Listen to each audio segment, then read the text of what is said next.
Book it. It's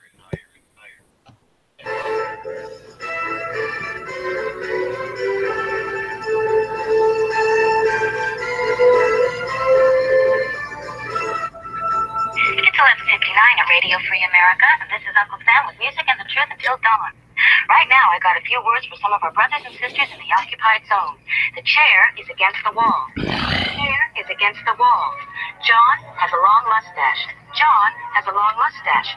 It's 12 o'clock, Americans, another day closer to victory. And for all of you out there on or behind the lines, this is your song. And welcome everybody to our daily gun show. Come be live every weeknight at midnight Eastern, and we talk about guns for about an hour. Got some people joining us from the gun channels. I got Cycle Camp jumping in from Connecticut. Thanks for joining. Hi there, everybody. Watch out for the snow. Getting snow up there? No, but it's always good to watch out for it. Right on. Then we got Woods jumping in from kind of the other corner of the country, from the PNW. Hey, thanks for having me. Watch out for the rain. I see how it's going to be. And I'm down here in Tucson, and I'll have to say watch out for the wind because it's so windy not here. Okay, sun. How about watch out for the dry heat? I'll get you.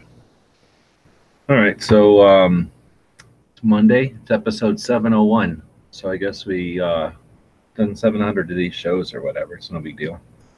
But Monday, and we usually talk about, we have themes for the show. So since it's 700 episodes, I guess it's a good time to talk about the show every once in a while. We have themes for the days. Mondays, typically behind the scenes, how to keep a channel running, give some people some insight and some inspiration to do this kind of thing for yourself. There's no reason why you shouldn't be a participant in this kind of content creation if you think the Second Amendment is worthy of, protection or advocacy. Then who the hell else is going to do it? Get off your ass and do it. On Mondays, we talk about how. On Tuesdays, it's Tuesday, so we talk about the Second Amendment, and we usually pick a state, focus on it, and we talk about whatever Second Amendment issues might be interesting. Wednesdays are entertainment, where we have some fun. We do some other things. We've done things like a good idea, bad idea.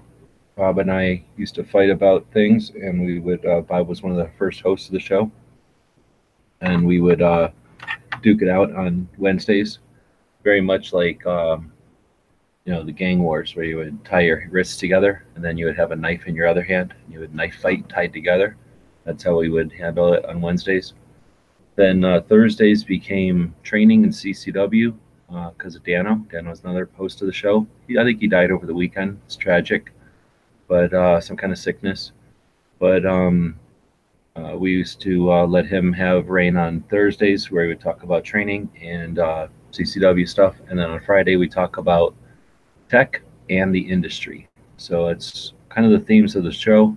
Every day, we like to talk about a gun shop. That's really the reason it's called a daily gun show, to get information out about different gun shops, ideally, different shop every day.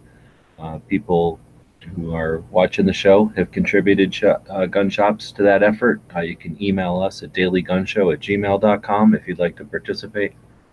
People who are on the panel have talked about shows, sometimes put them on the spot, and they come up with a shop that's in their area or that they visited.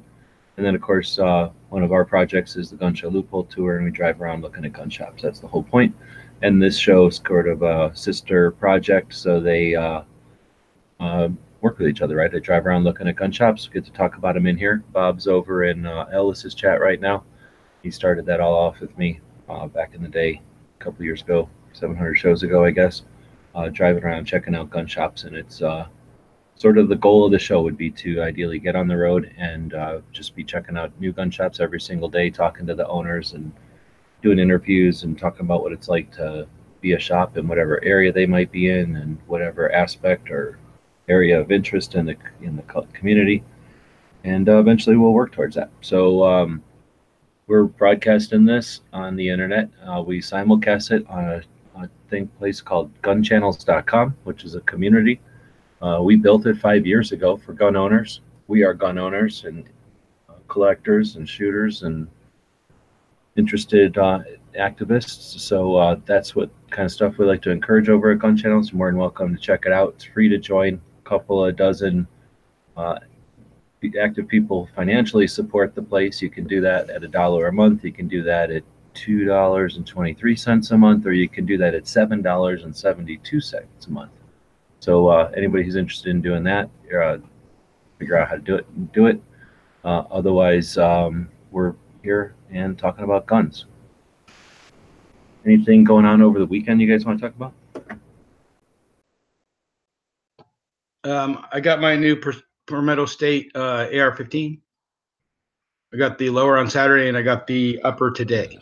My first AR. So I've joined you guys on the AR platform.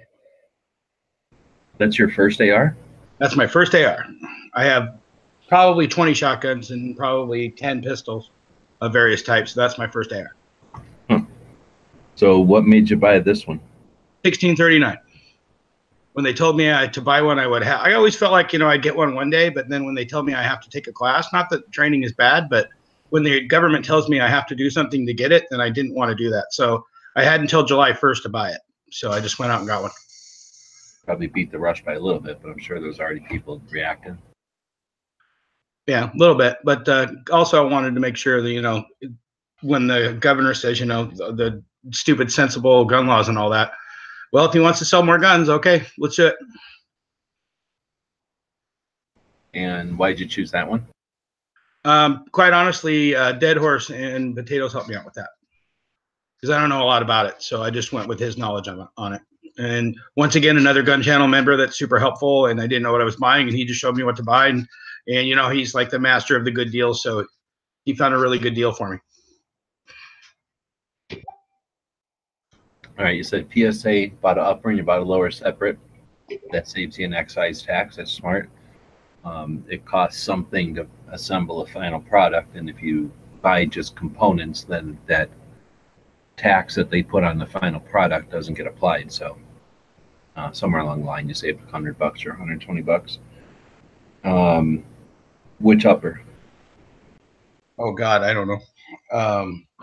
Well, AR-15s are barrels. Okay, and then they have a bolt and an upper that holds the action behind it, and then there's a lower that holds the magazine and the trigger group. But an AR-15 is an action. It is a barrel. Then it'll have some kind of handguard wrapping around it, and then whatever other parts. But so typically, when somebody says like, "What kind of AR do you have?" We're talking barrel, maybe upper. Lower is kind of less significant because it's not. Right. I think it's their Freedom line, to be honest with you.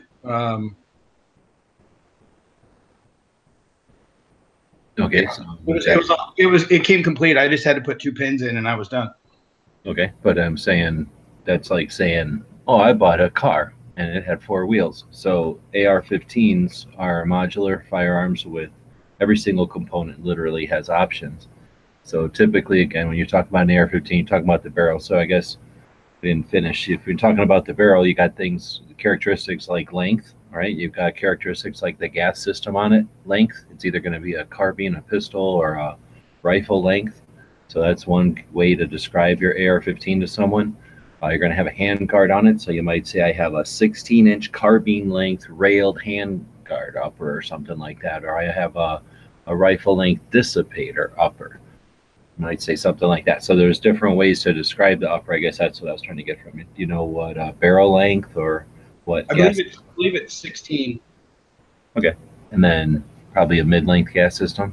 Yeah, that's my guess. Yeah, it said mid-length on that. Most of the time they put carbines on. But anyway, so then lower, just a complete lower from PSA. Yeah, it says PSA right on it. I did try to get the fiddled with by Hatfield, but they didn't have that option.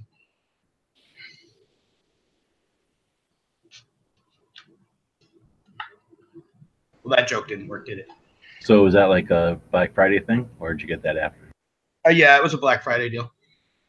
It just arrived today. Yeah, the upper arrived today. So I still got a hell of a lot to learn about it, but luckily I got you guys and Gunstreamer and stuff to learn more about it. Yep, ARs are one of those things too that you got to start somewhere. So start somewhere, and then Yeah. once you start exploring, you figure out, oh, okay, I think I like this guy's opinion, or I like the way these people shoot, so I'm going to listen to that or this, and then you start looking for those parts. Right. I'm fully aware that it's like it's a good AR. It's not a great AR, but you know it'll work for me to get me started. Kind of like your first car isn't a Ferrari. So Cycle's got something going on the screen here. What's going on? Oh, that's just part of a gun shop that I was in. And I thought it was cute. Oh.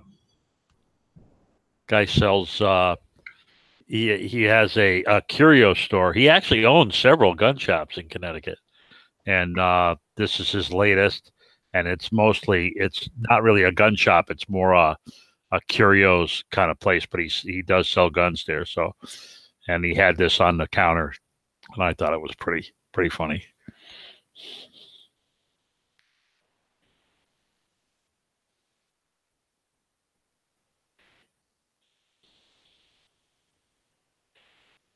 Oops. What did that say? 1865?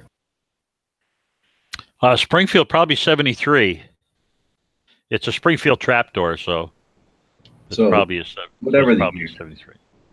Whatever the year, the era of the trapdoor is basically, well, I guess the trapdoor is a bad example. That's basically the cartridge conversion of a black powder rifle. So they figured they got these black powder rifles that stuffed from the front, took forever, and not as, I guess, accurate as the mini ball could be. So once they came around with the cartridge, which had the propellant and the projectile combined into one unit, that kind of lent itself to being pushed in through the back of a cylinder instead of jammed down through the front to have to come right back out again.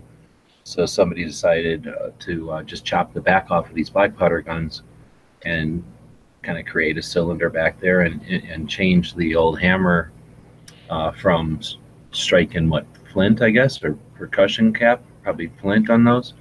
Cap probably by that time. To change it to hit a mechanism, which basically is a little lever that is like a little seesaw on it, and that smacks a firing pin. So anyway, that was a bad example for what I'm trying to get at. So if you go backwards from that trapdoor, you get to the actual gun they modified, which is to plain old stuff it down the front. What would it, and I still think that would have been an assault rifle, really, but the trapdoor is even more so, because now what would have taken I think when they were really good in the Civil War, they could shoot 3 shots of black powder, cramming it down the front a minute. Something like that. Yeah. I don't know. I know it's more than we could ever do, but they did nothing else but that, right? So it's pretty quick compared to what we got now, and compared to, I don't know, a regular person who never really got into doing that quickly. It was a lot faster than they could, and it was certainly faster than any other thing. But then when you get to the trapdoor, where it has a cartridge, of course, it's probably more like 10 or whatever per minute, because you can fire much more quickly. More like how long it takes you to aim at that point, not a function of how long it takes to reload or get loaded. Anyway, so if you go back to black powder days when rifles were flint, so before the percussion cap, which made ignition fairly reliable, when you still have flint and a piece of metal that has to create a spark, and then sometimes that spark lights the powder in the pan, and then sometimes that lit pan actually starts the combustion inside the barrel, and then your round actually goes out all the way with enough force to go where it's supposed to go, and then you aimed it at the right place at the right time during all that, and boom, you hit what you're aiming at. My question is, with those guns, what would have been the comparable gun, or what would have been a comparable, I guess, weapon or item of defense at the time? Because, like I say, I think a black powder rifle compared to what they had would potentially be an assault rifle, just a plain old black powder, because it would have been so much faster and more accurate, more deadly than anything else, right? Well, and a rifled barrel is a lot more accurate. Well, they didn't have rifled at the beginning, but just having a long barrel effectively did You know, I need way more than a Derringer, certainly more than a pistol. Well, they say the mini ball killed more people than any other round. You know, during the Civil War. So that's where you take that old black powder gun, and it started out with just a ball of lead, basically, just a little yep. tiny And then somebody cannonball. came up with the idea of the mini ball, and it flew a lot better also. And that's where you take that ball of lead and you kind of squish it into a thimble shape almost, and that way the front of it's rounded and like a football almost, and the back of it is concave, so like it's almost like you stuck your finger into a football and dimpled the one end of it, right? And that concave area uh, accepts the expanding gases from the propellant and pushes against the walls of the lead into the barrel, still pushes down the projectile down the barrel as the gases expand, but because they're also sealing the bullet to the rifling, if there is any, or at least sealing it to the barrel walls, then way more efficiency, right? You get much more of that. Well, yeah, you get a lot more gas behind the bullet because it swells to fill the shell. You get a better trajectory because you have a bullet with a little bit of a ballistic coefficient, and if you have a rifled barrel, you get the twist. And that was the other thing. Once you go from a round, just a little cannonball flying, which is, you know, just like a baseball, spins all over the place, potentially. Then you got a cylinder shooting through the air that has a little bit more. What's the word? Like, it's more stable. Yeah, stability. Yeah. Yeah. And then, like you're saying, as soon as you add rifling to it, I don't know when they figured that out. Boom! Now you got something that can consistently hit accurately, and then the game was changed. So I guess what was I saying? Like, what was the firearms, or the not firearms, but what were the other weapons at the time? I mean, it was literally like knives and clubs and maybe swords, I guess. Yeah, a lot of guys in the Civil War carried sword. Most of those were presentation for officers and stuff, though. Yeah, see, I don't really got a good grasp of history enough. I suspect they were just, even in like cowboy days and cavalry, that was all presentation, like maybe like a little bit of the, like, if you got a bunch of people on horseback and you are trying to yell at them and they can't hear you, if you're waving your sword in a certain way, that is an indication of their orders or whatever, right? So like a signaling device, and then ceremonial, right? But I mean, I guess if you had it, you're going to chop somebody with it, but it's not like they had lessons on how to sword fight and there was sword battles going in anywhere. Yeah, that's why you shoot the guy with the bugle first. They really try to do that? Sure, if they were smart, because he was the guy giving the commands to the whole rest of everybody else. Blow to retreat, blow to charge, you know, all that stuff.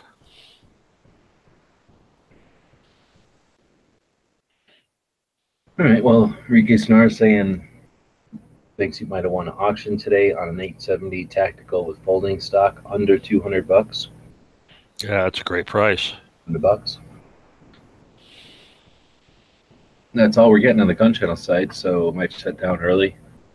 Put a link to the gun channel side on another platform that doesn't like guns that much.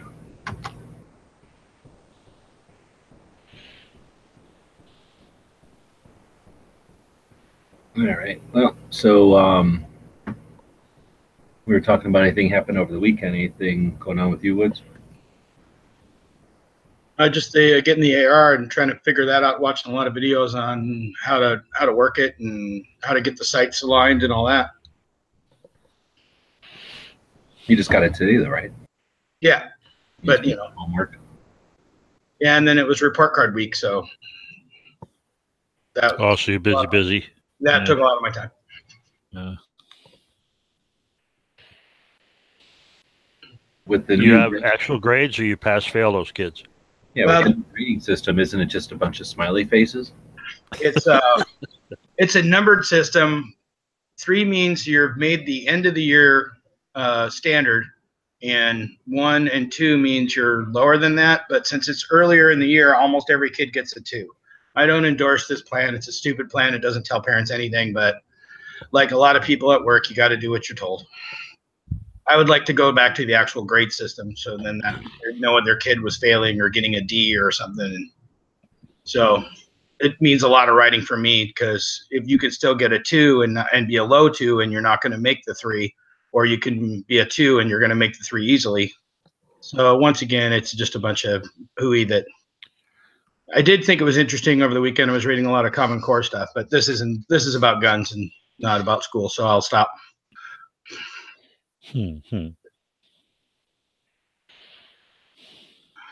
How about you, Cycle? Did you do anything fun this weekend? Well, I felt bad because Ken Berry died. But, Who's that? Yeah, and I just got back from seeing Neil deGrasse Tyson. So that was cool. Wait, who died? Ken Berry. Who's that? Ken Berry was the actor that played the inept commander in F Troop. Oh, okay. And they had a lot of guns in that, so I thought that was cool. But and then, like I said, my sister took me out for my birthday, and I went to see Neil deGrasse Tyson tonight, so that was a lot of fun. So what was that? Also Talks type of thing, or like some sort of a laser show, or what was that about? Oh no, it was about weird shit in the universe. I guess when he does a big show like that, and he packed the place. I mean, absolutely. I think the place holds like 3,500 people, and it was mobbed. But what he does is he has like 15 or 18 things that he can talk about, and he sends out a survey ahead of time to all the people that buy tickets, like on the internet, and they vote on what they want him to talk about. So I thought that was pretty cool. So he was talking about weird shit in the universe, things that are really strange, and either the astrophysicists haven't figured them out yet, or they couldn't figure them out till very recently when they had really good computer modeling. So I thought that was pretty cool. That was a lot of fun. And gun wise, I actually that little 7-shot 22 that I got at Wanamaker's, I actually stripped that down and did find out that it was only because it was gunked up that it wasn't working right. So I got it all cleaned out, and I'm ready to take it to the range and try it out. That's cool. And I did obviously I tried putting a hand in my Webley, but that didn't work out so good.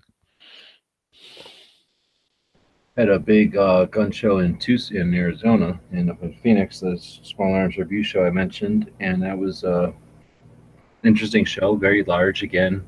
Not as large as I've seen it before. There was probably one building shy of being completely full, and the buildings are laid out in sort of a horseshoe shape, I guess. So there's like an open area in the center of that horseshoe, and that's tents. So I don't know if you call them buildings. I mean, they cover the square footage of at least one of the smaller buildings, if not a medium-sized building, and I've seen that area completely full, and that would have been twice as much as there was this year. So all in all, it was probably about 3/4 the capacity. I've seen it like at the maximum capacity, which is just a little under average or a little under normal as far as tables and vendors and stuff.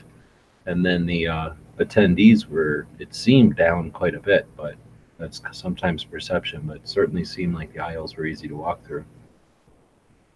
Then I ended up meeting up with Cheryl Todd, and she's the host of the Gun Freedom Radio, or co-host of Gun Freedom Radio podcast. It happens every, I guess they go live on Saturday, but they record on Wednesday. Lots of good info there. Talked to her a couple hours with her, and then Kevin Dixie was down in Phoenix for something else and says, hey, Steeler, come here. Yeah, I'm over here trying to earn a living, and she's over there stealing things that aren't even her own business. And eat a napkin. Courtesy of the audience, I won't beat the dog during the show. I'll wait till I mute here. Yeah, wait till later. Yeah, that's a good idea. So Seven Wonders asked about George Herbert Walker Bush. I thought he died at the end of last week. I didn't think he died this weekend. I thought he died like Thursday or Friday. Yeah, he died last week. Yeah, so that's why I didn't mention him, Seven Wonders, because old news. What can I tell you? Poetry on a Cracker says he missed y'all at Wanamaker's again, walked his feet off. Well, you didn't walk by our place. We're where we always are. So, well, always are. We're where we've been the last couple times. Yeah, top left, north, west corner of the building. Behind the safes. When you see the guys with the big safes, we're in back of them.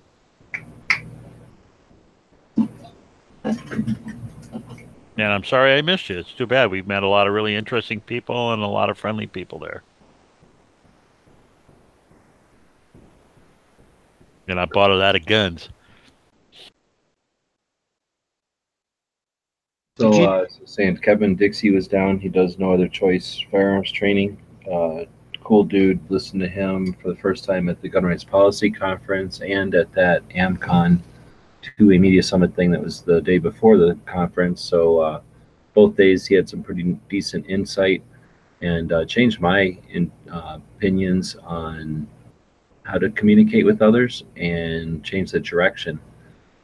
Woods has already done some efforts there with Smeggy and I kind of strategizing or thinking, at least putting some thought into, I don't know, changing the way we have conversations. It's been a long time since I've been having conversations with people, and it doesn't seem like we've gotten rid of the NFA yet, so it hasn't worked successfully yet. So Kevin's and some of the other speakers there, but Kevin did a better job of probably summarizing it and getting it all kind of, across efficiently. But just realizing that everybody's coming from different angles, and he does a really good way of kind of starting out with, a lot of the Second Amendment advocacy is based around the Second Amendment, obviously, and the Bill of Rights and the whole 1776 type of thing. And as gun owners, as white gun owners, might not be thinking about the perspective of other people's, right? So, for example, all the Black Americans, at the time the Constitution was written, it was not written for them, literally. So, pleas to the Second Amendment and to constitutional founding fathers and stuff are going to fall short to whole audiences if you don't think about everybody else's perspective on stuff. So that was super interesting, and again, more to bring to the conversation. And this weekend, hearing them at the conference was one thing. Listening to somebody talk in the front of a room and just being an observer and an audience is one thing. But just hanging out with somebody for hours is something different. So he was explaining something to one of the many people he talked to, and he said something like the Black community spends something like $1 trillion a year on entertainment. And then his question to whoever he was talking to is something like, wouldn't you like 2% of that or 1% of that? And, as far as not like you, but the gun community. So, lots, we talk about getting new gun owners, and we talk about getting the youth and that, but lots of sub communities or subcultures of our community or our country. We're a melting pot. So we got all kinds of stuff going on in here. And we got lots of avenues to work towards getting more, communication and cooperation and collaboration and change, right? That's what everybody's working for. So it was a pretty decent weekend for networking and getting some ideas across. I brought him I brought Cheryl, who is one of the people that planned or scheduled the 2A conference, 2A Media Summit. Was able to bring her some of the suggestions that we all came up with and that we had talked about. We've actually done a couple of shows to kind of get our notes straight, to offer suggestions and ideas for next year. And she was real receptive to those. So we're going to go forward with the 2A Summit at SHOT Show. Kind of posted a little bit about that on Instagram today and had some initial interest in it. So we'll continue to work on that. And we could probably talk about that in future shows. But anyway, it was a pretty successful weekend, all in all. And looking to see what other people are saying out here in the chats. Again, this is supposed to be a interactive type of effort. And this will be on Gun Channel, so I'll drop another link over there. another platform that hates guns. And I don't know, anything else you guys want to talk about? I just wanted to thank you for bringing that podcast to my attention. I've been listening to it because I whenever I go to sleep, I have to listen to something to turn my stupid brain off. And her and her husband's podcast has been really, really nice. It's really well done. Thanks for letting us know about that. I would have never heard about it if you didn't bring it up. Yeah, no problem. Because yeah, it is, and I would imagine for something like you're talking about, having sometimes 6 to 8 guests on a 2-hour show means 15-minute, 13-minute, 16-minute slots. If you fall asleep somewhere in the middle of one, it's not like you fell asleep in the middle of a 2-hour discussion. You figure, okay, I heard this one, I don't remember this one. I'll just start here again. Worst, you hit, rewind 3 or 4 minutes worth of something you've already heard, and then not wasting a bunch of time. So yeah, I could see that being useful. I'm going to mention another one. Did we talk about James Kalita in here already? I've never heard of it. We're doing a lot of live chats. I don't know where I said about it or talked about it before, but yeah, I found James Kalita is another really good podcast. I've been devouring that as I've been working on some projects with the computer here. James does a half an hour format, 2A activists mostly, kind of heavy on the New Jersey. He's from New Jersey area, so heavy on the New Jersey activists and the people in the northeast there, I guess. But also lots of national level activists and I guess people in the industry in the community. But he does an interesting format where he starts the half an hour show, introduces the thing within the first minute or two, then introduces the guest and says, "What's your deal?" and lets them talk for basically half an hour. Then maybe he'll ask them a question or two to reiterate something or probe into one direction or another. But he doesn't do much conversation. He's not there to feature his own perspective or anything. He just lets the people talk, gives them a spotlight for half an hour. I find that ultimately interesting because sometimes you get a lot of info from somebody when they're just blabbing and blabbing without any direction. So many people are so used to getting a back and forth type interview as an audience, you don't get really an idea of how that person can think on their feet or what's going through their head. So when they just kind of gives them that open format, I find it a little bit more insightful than the typical, especially when people are on like a tour, whatever they call it, when like they got a book out or something and they're doing the tour of all the different shows talking about it. You kind of hear the same thing over and over. James's format just lets them talk, so they kind of stream of consciousness almost. It's kind of cool. James Kalita, it's his name. It's called the Out of Order Podcast is the way to find it.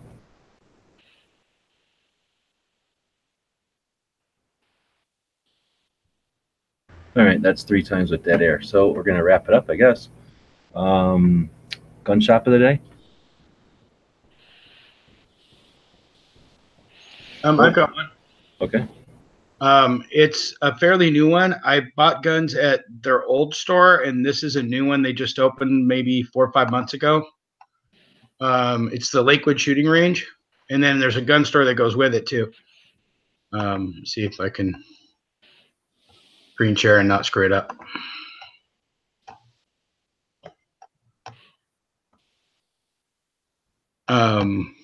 Is it working okay? No, somehow it looks like you're on some communist site where they're disgracing the American flag. Yeah. Oh yeah, I didn't notice that. That's all I noticed. But this is the outside of the building. It's brand new. It's right next to I-5. I've been in the gun store, but this is the range. But I'm going to check it out this weekend with my new rifle and see how it goes. I've had good experiences with these folks in their other one and not so great ones, but you got to try. You got to give them a chance. You got to give them a second chance. You can't go into a gun store and have a bad experience and then never go to that store again because there's not enough gun stores. That's a good point. Plus, there's employees, right? So you're not always going to get the same employee. I definitely have stores where I just won't talk to that employee again. I'll wait or I'll come back when they're not on shift or something.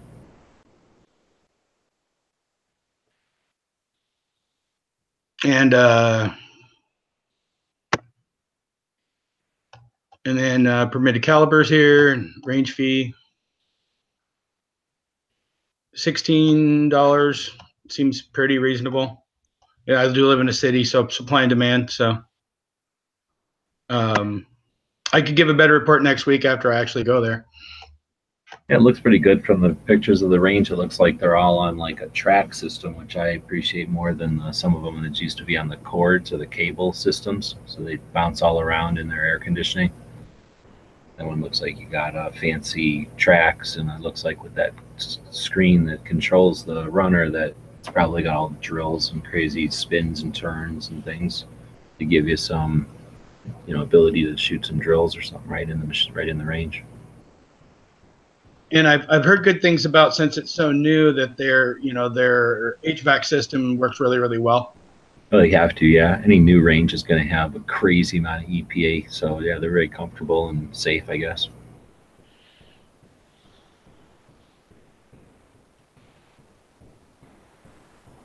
But so that's about maybe 10 minutes from my house. That's cool.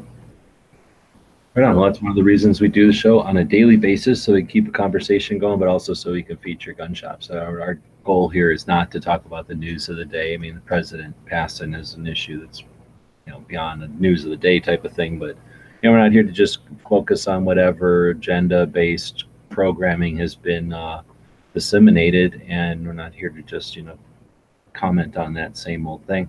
So our effort is to have an interactive discussion with the people that join us. Nobody really joined us tonight. I don't want to say nobody. 12 people joined us, so we're about a third of our normal audience. So thanks to the people who did show up. Wish there would have been a little bit more conversation, so it could have been going a little bit longer. But we'll be back tomorrow for episode 702. I want to thank Cycle Camp for jumping in. Late for him to be joining. I appreciate it. Staying up and being part of the show. Always bring. Oh, no problem. Woods, you don't get the same appreciation. It's only like 7 in the afternoon for you. Yeah. Well, thanks, Chief. No, I'm just kidding. I appreciate it. I know you got work tomorrow, so thanks you guys for sticking up, being part of the show. Otherwise, it would have been about 5 minutes long. If you'd like to see this show be longer, go over to Gun Channels and comment, because that's what we're doing here, is having a conversation. Even better yet, ask for a link and join the show and be on the panel and keep that conversation going. See everybody tomorrow.